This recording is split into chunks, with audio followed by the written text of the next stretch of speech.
you go around the house, you go inside the house, and you start to talk with it, and then you find the people who have lived there. And I can't build in empty place without anything, without remains of houses before. Old houses, they are ugly, and let's demolish them, and especially wooden houses, just to build new houses. Today, the situation has absolutely changed. This balance, what is old, what is new, what you add, what you leave, that is really my choice, my sense. Sometimes this border is like you work with scalpel as plastic surgery. So thin is this. But I have trained it now, and my houses are modern. We have to repair old houses, just to keep old materials, not to throw them out. It was my passion with loft architecture, and I like so much this unusual living. It's really like plastic surgery. Add big play. You need good taste for architecture. What else do you want to ask me? Hello. Hello, Zaiga. How are you doing? Okay. It was a long day. Where are you? If you could tell me a few words about your place. It looks like it's an attic. Yes, I'm in my office in Berks Bazaar, and this is 120 years old gallery, which was built in Riga Bazaar. Idea of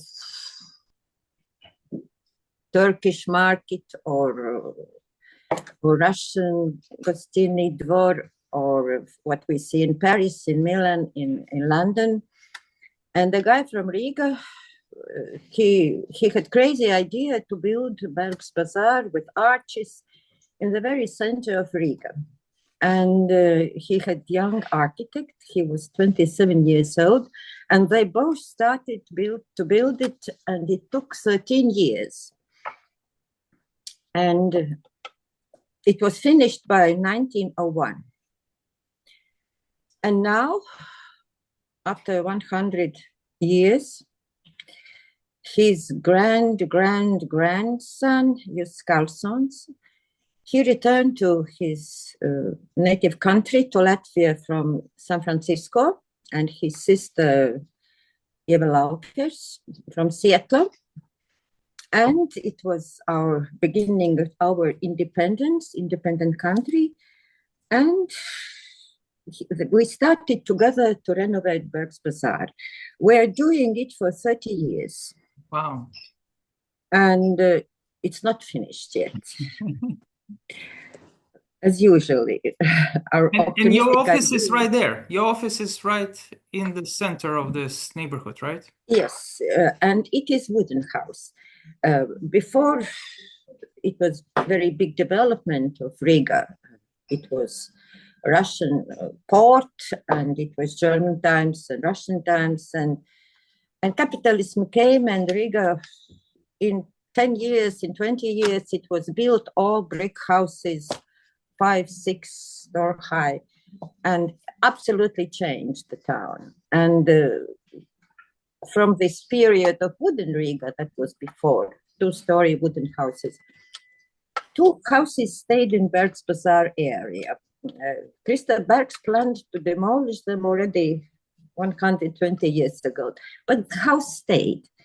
And in 2000, we moved into this wooden house, also the owners of Berks Bazaar, and my office is an attic.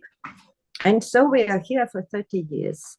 And every morning, it is the smell of wooden house, this very nice scale, this feeling, and rounded stairs. So very nice to watch the world in Berks Bazaar from wooden house attic. Let me recap a few points from your career, so we can start after that, and we will talk about some of the projects mentioned in much more detail.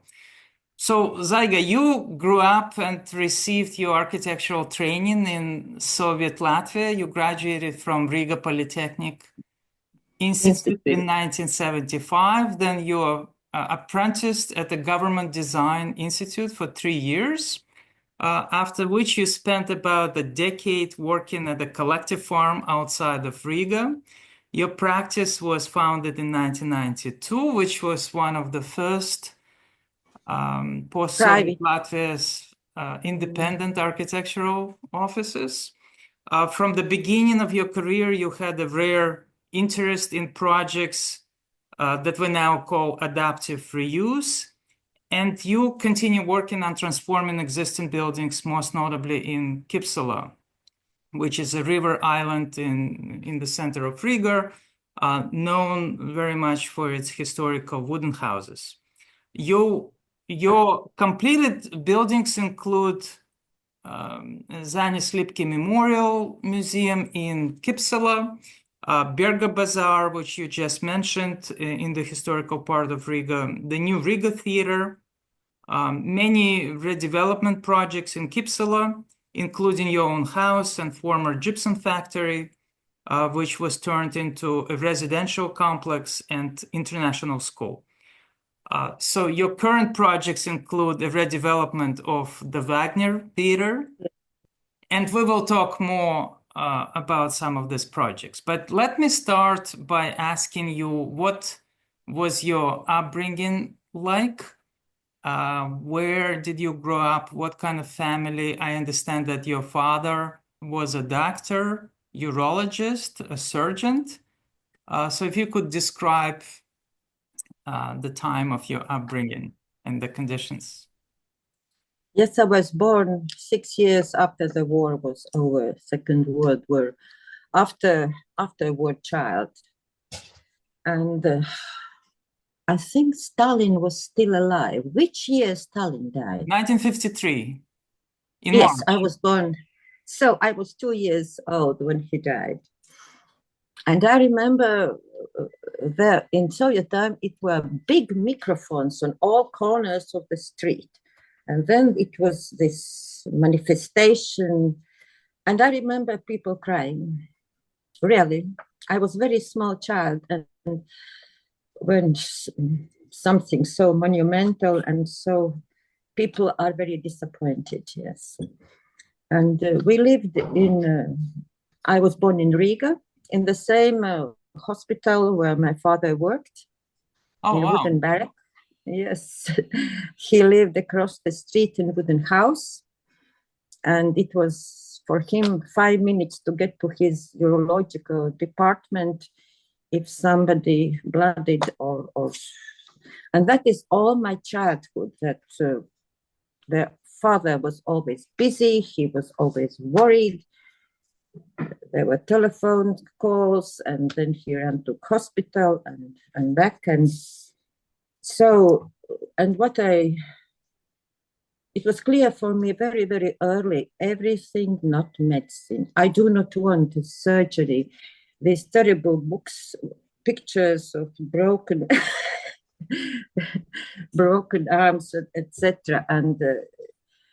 And big part of my life, my childhood, I spent in the territory of the hospital. It was very nice park and nice old buildings, and so everything not. But my brother became urologist also. My mother is dentist, and my brother's family are all doctors. And it seems that all this, but not for me. But I'm lucky. I'm architect. And could you tell a story? I understand that you decided, you were inspired by an architect who was a patient of your father, right? She was not a patient, her mother was a patient. And she spent long time in the department taking care of her mother, and she had nice discussions with my father, and they became friends. And when I was the last school year, I was perfect pupil, all was excellent, and I could do anything. And then he took to my house this very nice young architect. She was 27. And we were talking, and I was looking at her, and I thought, wow, all architects are so beautiful. Maybe I also will be nice.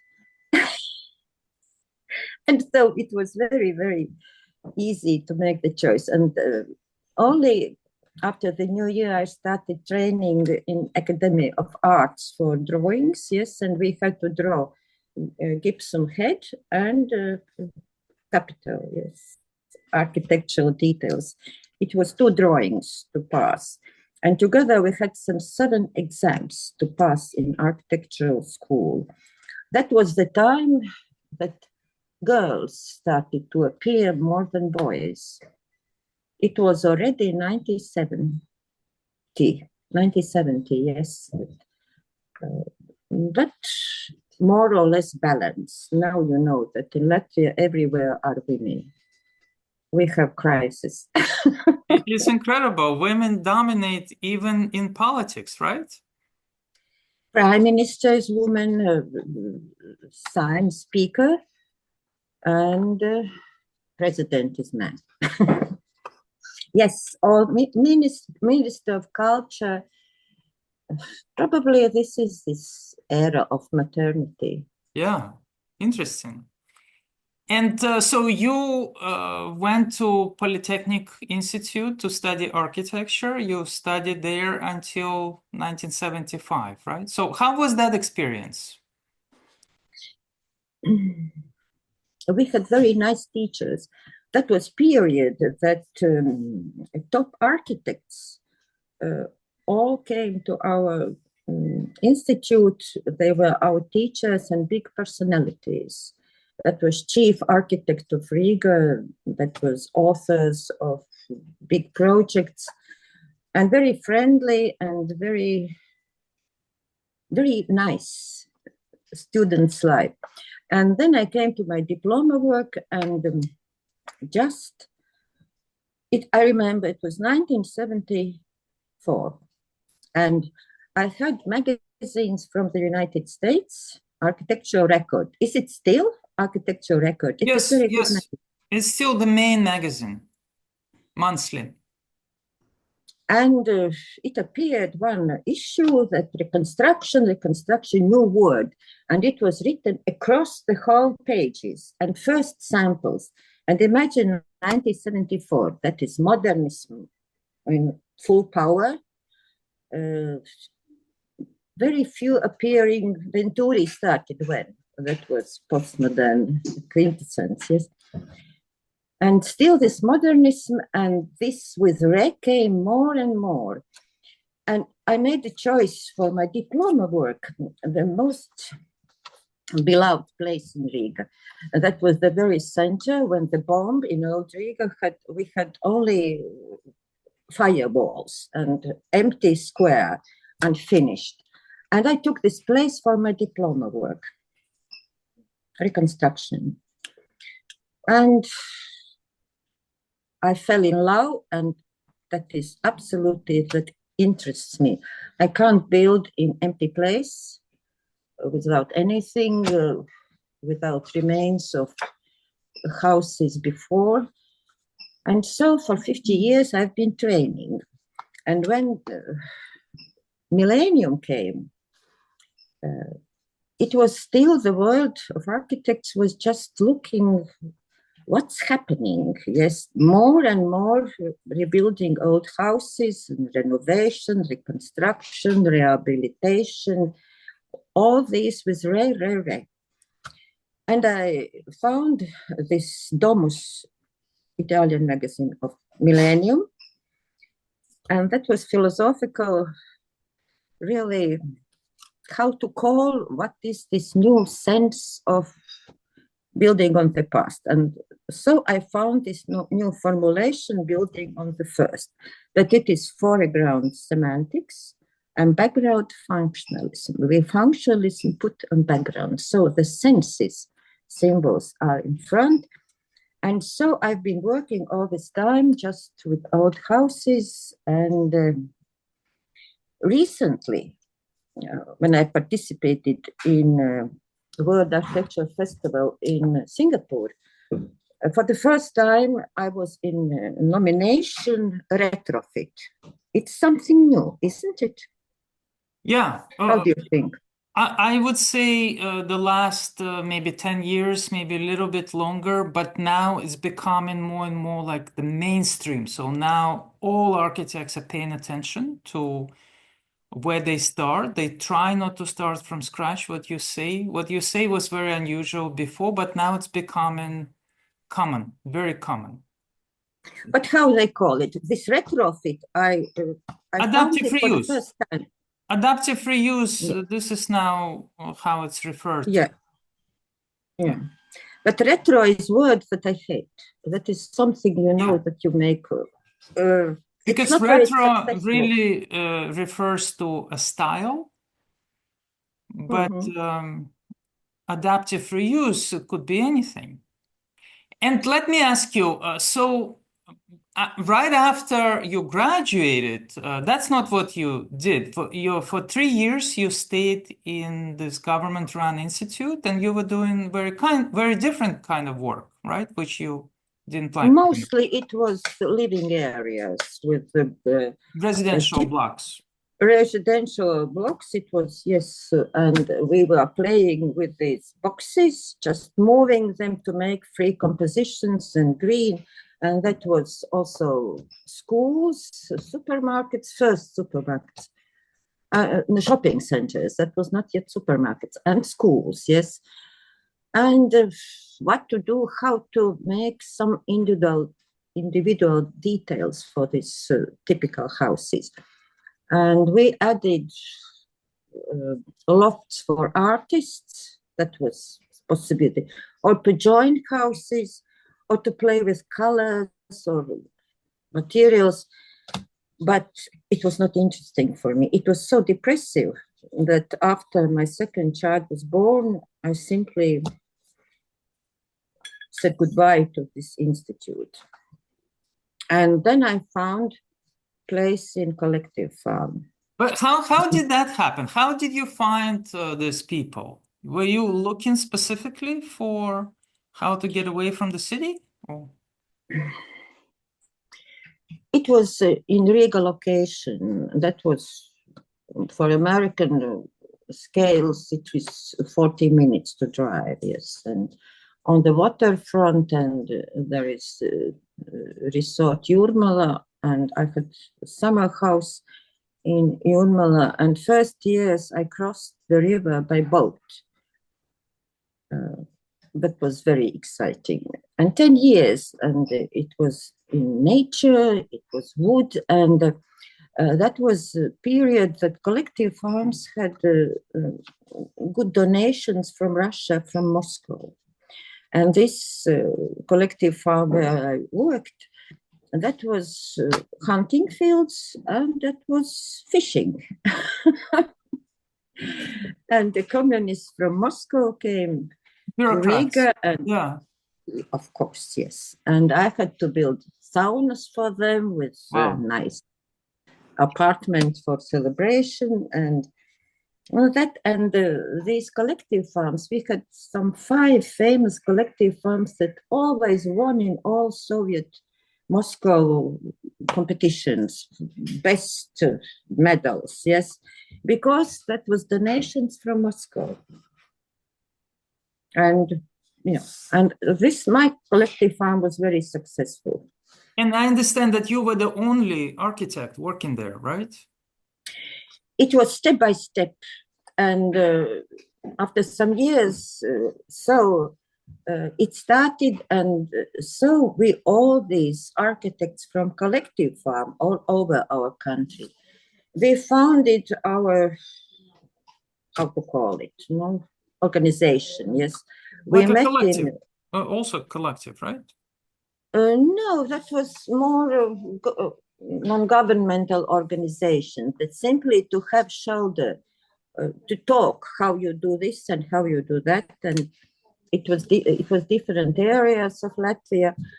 And so we started to study traditional architecture of Latvian homestead and of in traditional living. And that was maybe the only way how to do something good in Latvian countryside, because the Soviet occupation,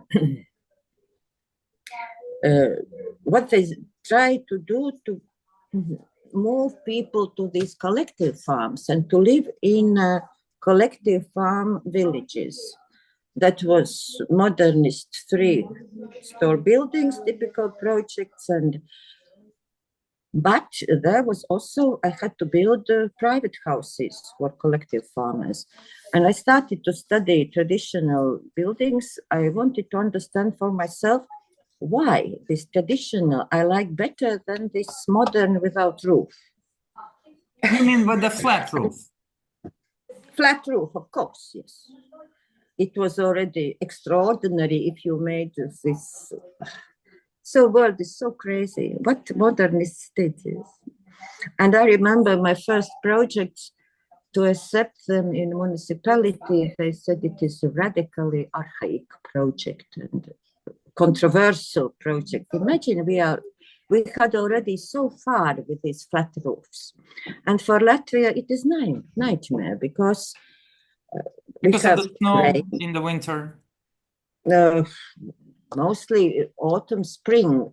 And what is Latvian climate? That we have these 4 seasons, and these in between these seasons, that is raining, frost, and again raining and frost. And so our houses demand isolation from wet, isolation from cold.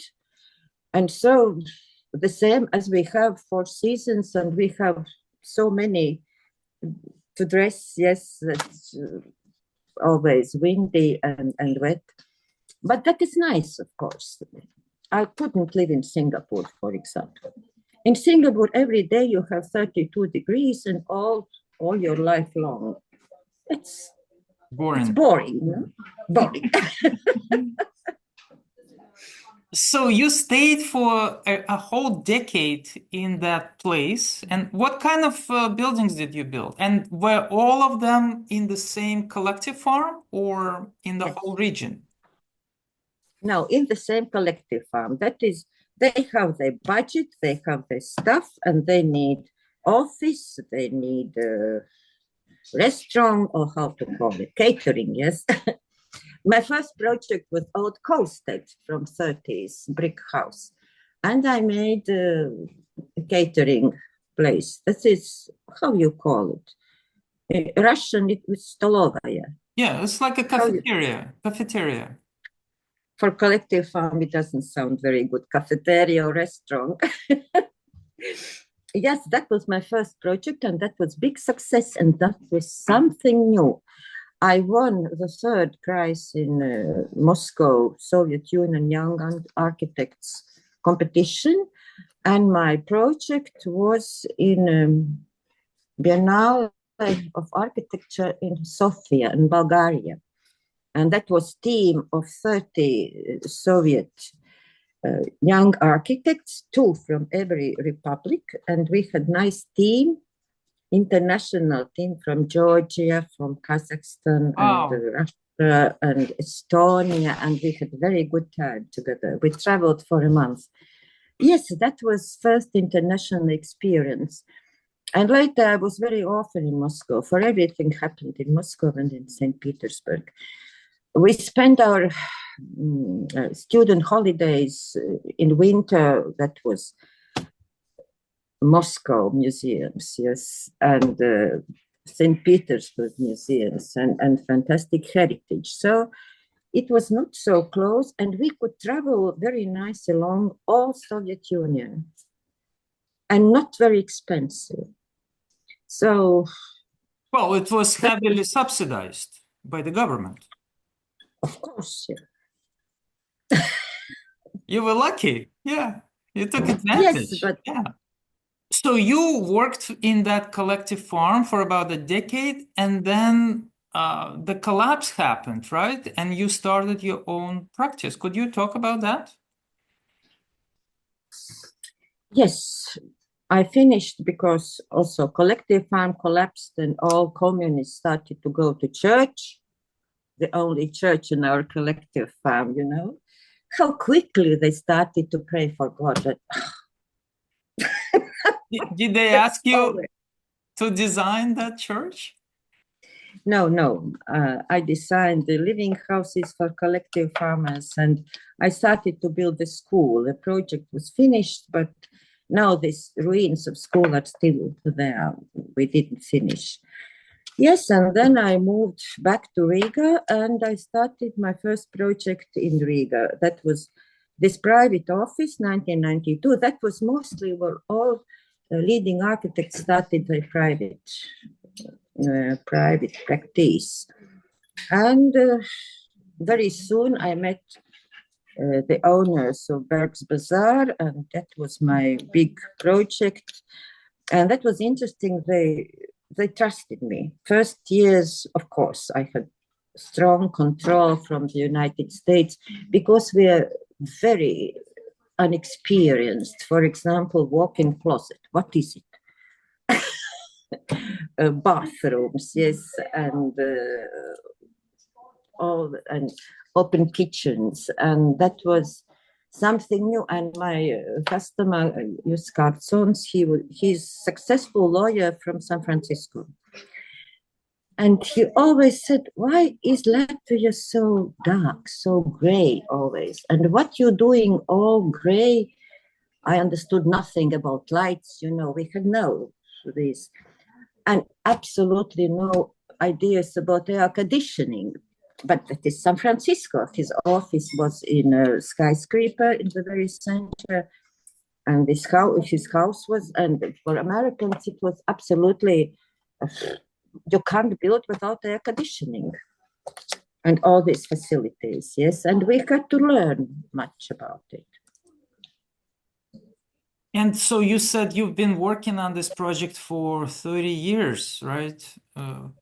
Yes. Yeah. And in the same time, it was 1995, we discovered Kipsala. That is on the other bank of Latvian big river Dauga. Yes, that is River Island. And it was absolutely forgotten place, a traditional fisherman village on the very waterfront, and the fishermen lived there, and the occupation was fishing salmon. They were smoking salmon, they were freezing salmon, and going with boats across the river to our waterfront market of Riga, and that was their occupation. And really, these old wooden houses, they were around 150 years, the oldest ones, yes, traditional block houses. And the people lived like in Middle Ages still, forgotten place. Wooden houses, no central heating, no running water, only cold water, no sewage, and still we don't have. Yes, we have this biological well and electricity. And so to join this heritage for the place is excellent. It is absolutely waterfront with the view to old Riga across the river and with church towers and absolutely postcard. And so step by step, we started with my husband. First, we built our house in Kipsala and started to look around. My husband dropped political career. He was prime minister in 1997. That was the time that people with not political experience, they are building this new country. And they were mathematics and not professional. We had no professional politicians. And this enthusiasm, that was absolutely in my spirits, yes. and everybody did everything. And so we started with my husband. He was developer, I was architect, and we renovated 18 small fisherman wooden houses in this Keepsel, also in 30 years.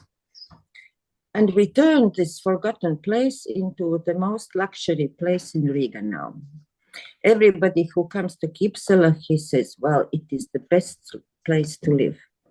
Very close to the city center. For example, I bike from my island across the bridge. In 20 minutes, I'm in Bergs Bazaar, and the same in the evening. Every morning, I can swim in Daugava, and also my neighbors swim. And step by step, now it is probably the most expensive place for private houses in Riga. And it's so prestigious that even some embassies, right, or houses for ambassadors were developed there for several. Yes, one of the first was Austrian ambassador, his residence, then Portuguese residence and embassy. And at present we have Dutch embassy still, yes. And Slovakia, some smaller. And in this island,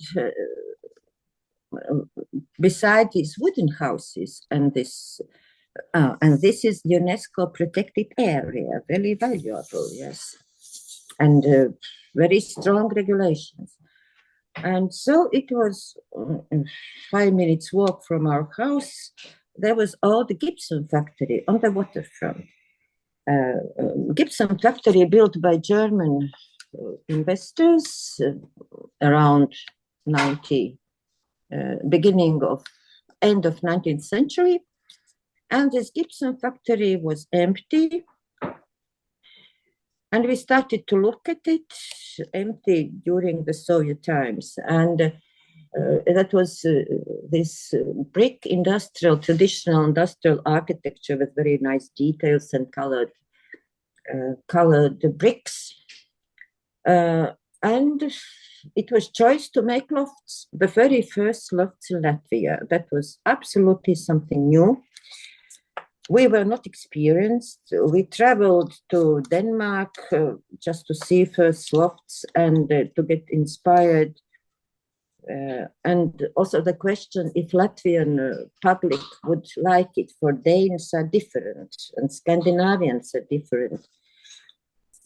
And so it was my passion with loft architecture, and I like so much this unusual living. You started in America lofts, yes. It's in principle, it's not translatable in Latvia. It's not attic. Loft can be anything, yes. Old factories and old stations, railway stations, and anything. And so we started to build our first loft in Latvia together with restaurant. It was, now together we have 150 apartments on waterfront. And they are really expensive and high quality. And the definition is that in good place, you build high quality. The good architecture is good price, good place, and good quality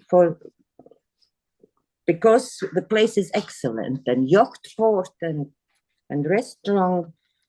And so in Keepsel we have very nice living with factory and with wooden houses. And could you talk about one of your earliest projects in Keepsel, which is Zaiga Gailes Memorial, which is unusual not only as an architectural project, but the fact that you came up with this idea and you realized it. Could you talk about that? Yes, Zaiga Gailes was Latvian, and he was saving Jews from Riga ghetto.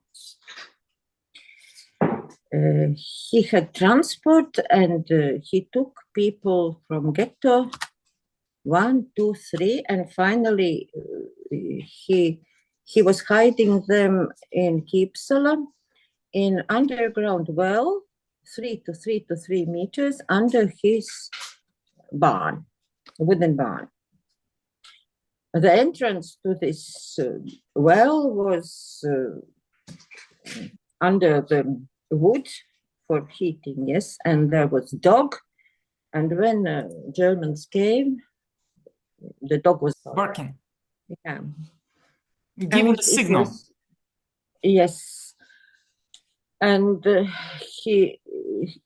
that was risk for all his family, his children, his wife, and he had even this sort of agency that he transported to other towns of Latvia.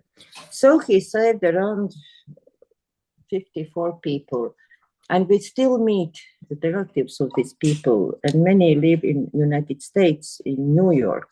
We visited the church, and so it was really international project, and that this memorial was built not by Jews, but by Latvians. That was a difference. For mostly in the world, these museums are built by, in Berlin, yes, Liebeskind and this memorial. And we visited Yad Vashem also in Tel Aviv. And in Tel Aviv, Janis Lipte, he was famous in Yad Vashem. He planted his tree in this alley, and there is his tree. So big international enthusiasm because he lived there. And so we had only idea and no money.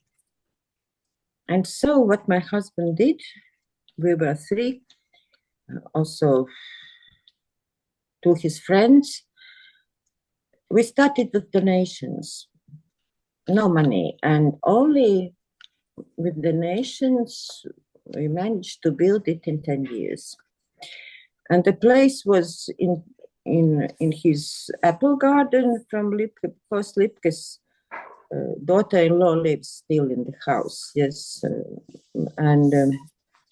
So this is black barn, a symbol of turned up boat, a fisherman's, or big symbol of black barn. And this memorial is built with senses, not with a lot of materials. One of your inspirations was Noah's Ark, right? Yes, finally, that is this big symbol, turned over boat. And so it still works, very successful. And when it was finished, President Peres came to open it. He was 90 years. Shimon Peres, the president of Israel. Yeah, yes, he came. Very nice man. This was 2012 when it opened, right? You just, okay, maybe. So it took 10 years, so you started in 2002, right? Because you get money step by step. And it's fascinating that you actually maintain a relationship with a lot of families, right? Families of the survivors from that time. That is very tough net of our friends and people that are. So this project became a big event in Latvian architecture, and also the mostly internationally recognized project of us, yes. We participated, yes, in 2012 in World Architectural Festival. We are shortlisted, and after that it was books and magazines and publicity of this project. Yeah, it's a very beautiful space. I remember when I was in Riga, I was taken to that museum, and we actually met. This was some years ago in that place, and you showed the museum. So I was really moved. There is a beautiful atmosphere that you were able to create there. Thank you. Have you Jewish blood also? Yes, I am Jewish. My parents are both Jewish. Yeah. But from Ukraine? From Ukraine, yeah. And so you were a small child when you emigrated with your parents? I was already a student. Oh. I was a student. We immigrated right before the collapse of the Soviet Union. Well, a couple of years before. We left in 89. You said you are building on the past. And then you also said old houses are our memories. Yes, there is the discussion why to renovate old houses, because you can build new houses. That was, I remember, all my life. Only the last years, also when our country became independent, that was big discussion that old houses, they are ugly and let's demolish them, and especially wooden houses, just to build new houses. Today, the situation has absolutely changed, yes, because of garbage, because of saving resources, because of climate. That every building or demolishing of house, it is 40% of all garbage. So we have to repair old houses just to keep old materials, not to throw them out. Yes, these nice wooden materials and nice doors and windows. And nowadays we renovate all windows. Yes, of course it is expensive also to renovate doors and floors, but it is possible. And you need good carpenters, good skills, traditional skills. And so the balance of this is how we build the theater now, Riga New Theater. Imagine it is government renovation, and we renovated all windows, all doors. Tradition, yes, bad condition, 50 years without repair, but now it starts to work. Yeah. It's my flag. I save resources. Yeah, and people started to appreciate, history, and they try to kind of hold on to history. It has a lot of meaning to them. And you said we need landmarks not to get lost in the world, right? So this is yes. Very important. And also, I want you to talk about your design process. You said, first, my task is to find the soul of the house. So how do you search for the soul of the house? You go around the house, you go inside the house, and you start to talk with it. And then you find the people who have lived there. And the method is that how I work, that is three steps, as usually. First, you get this house and you study how old is it. You have old maps where you can see it or not yet. Then you study in archives original projects, if we have them. You study what people have lived there and why, and it's very interesting. You play like, and this balance, what is old, what is new, what you add, what you leave, that is really my choice, my sense. And sometimes this border is like you work with scalpel as plastic surgery. Yes? So thin is this. But I have trained it now, and my houses are modern. It's really like plastic surgery. Add big play. You need good taste for architecture. Very often architects are not, they don't have good taste. Really what David Chippewa does. Yes, Neues Museum, that was my turning point for how we work with old surfaces. Okay, and with this is what I wanted to ask you about inspiration. So, for example, David Chipperfield's project in Berlin, Neues Museum, that was that made a certain impact on you as a designer, right? Yes, that you see that you like it.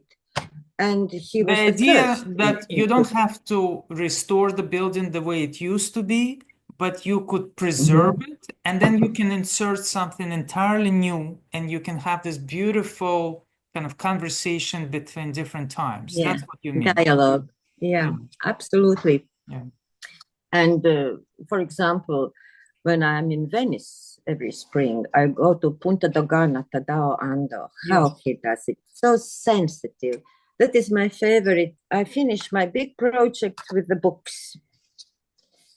For example, my last book is about New Riga Theatre. We finished last year, March.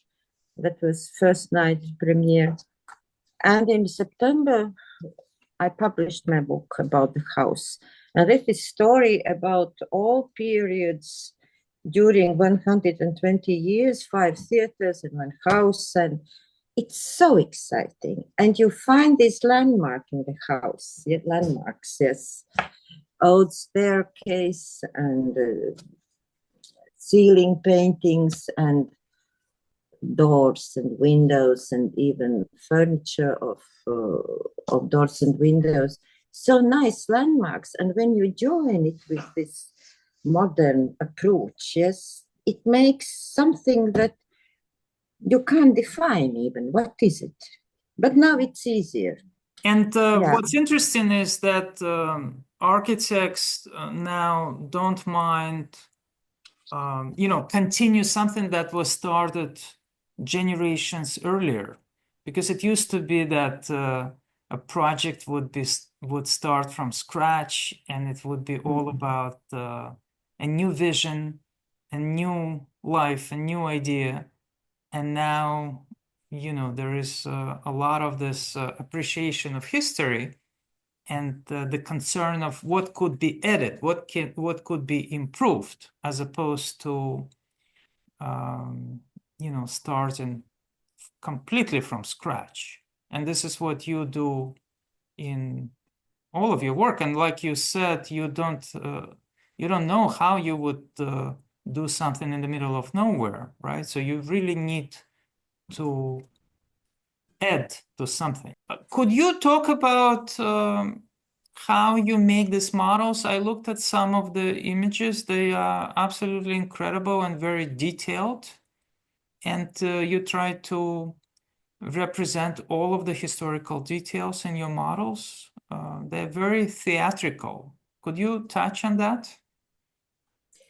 Yes, our team, yes, I have many students in my office that come like volunteers in the evenings and during summer holidays.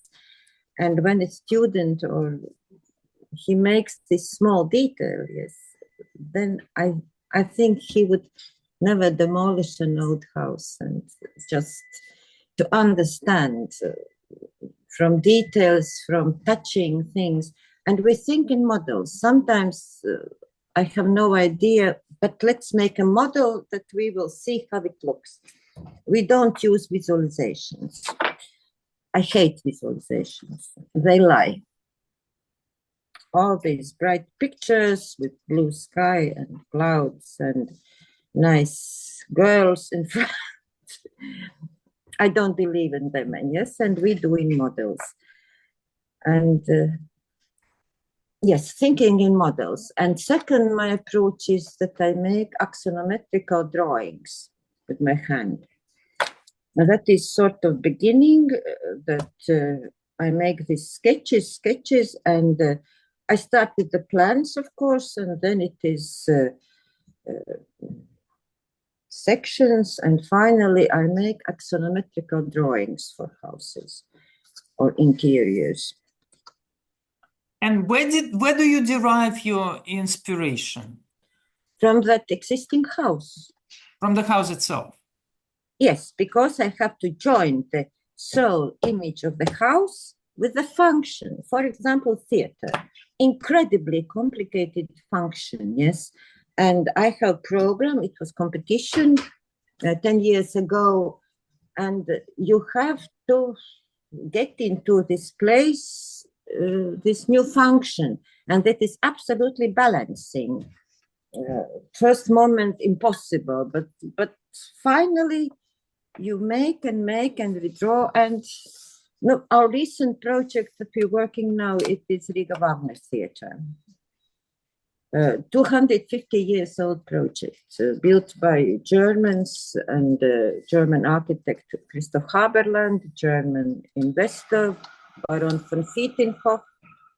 And the third German is Richard Wagner, who worked in this theater as Kapellmeister for 2 years, 1837, 1839.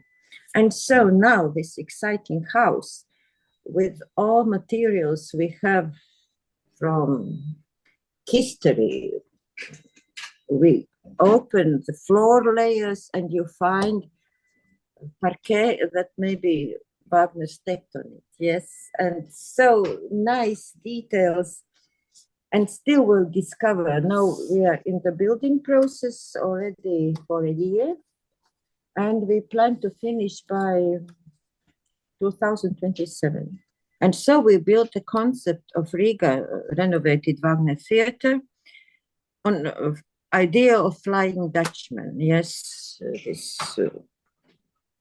this new opera idea.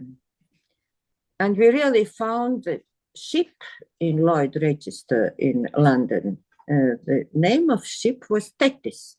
That is wife of Poseidon, Thetis. Wife. It is river goddess, yes. And we make a big model of this Thetis and we hang in the atrium of theater.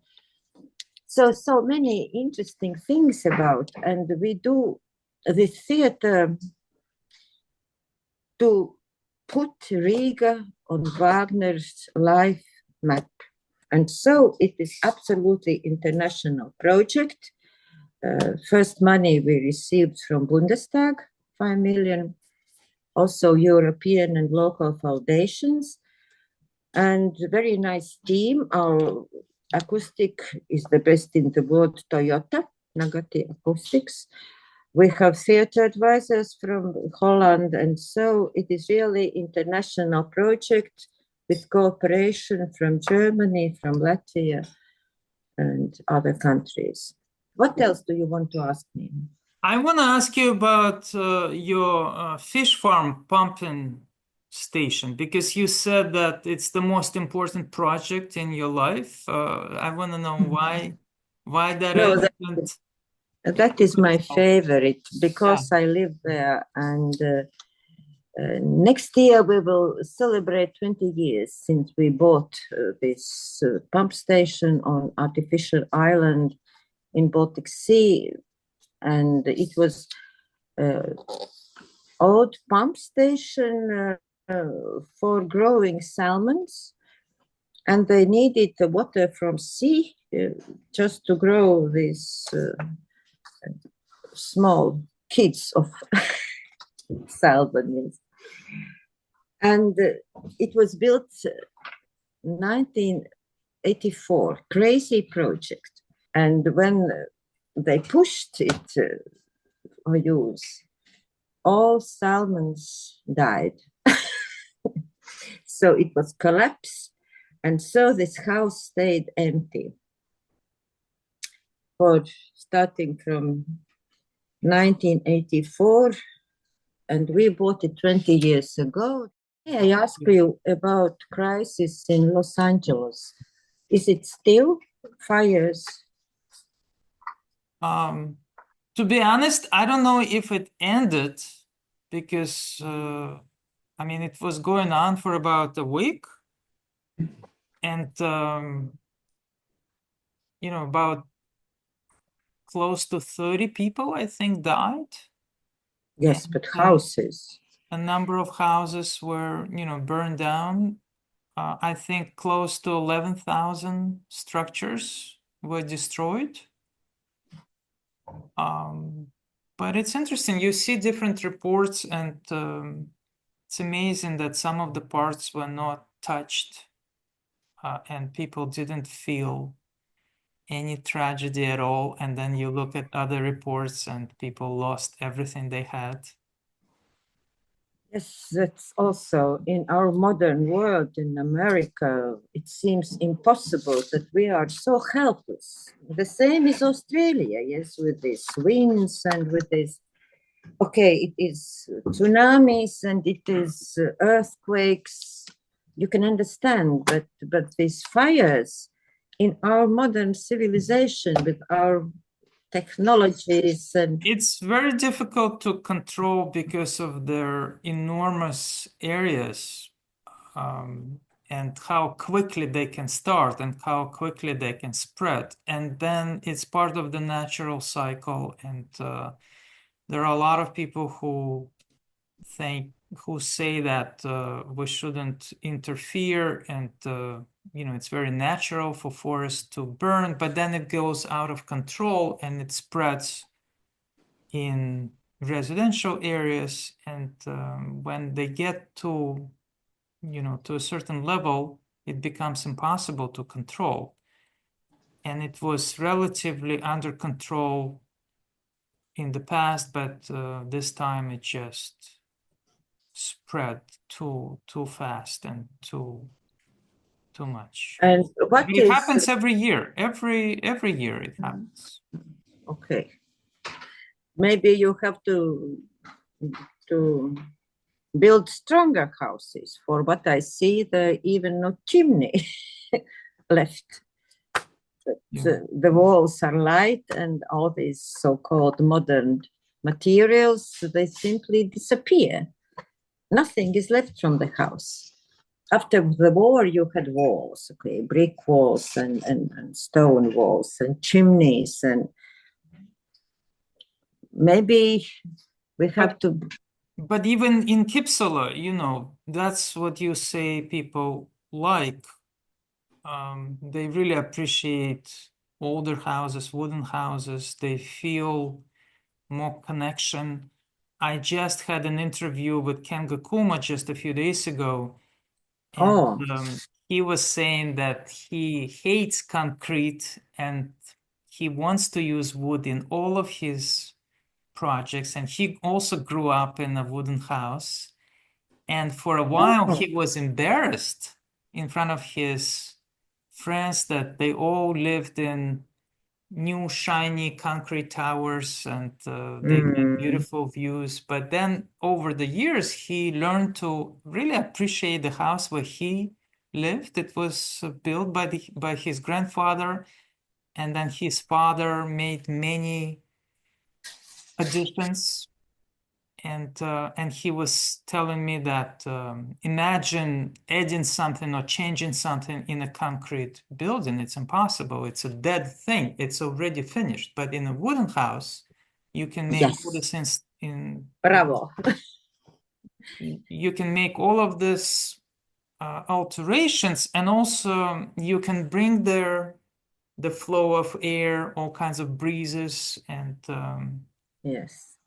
Obsession with and concrete. he also advocates for weak architecture, and he compares his buildings to human body, and how human body is weak, and how the house should be weak for us to feel comfort.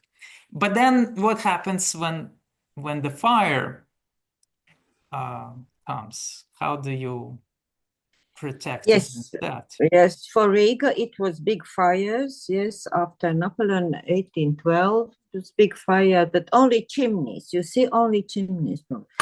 And then they started to build brick houses. Yes, and what about wooden house? That is quite important, that you will always have human scale.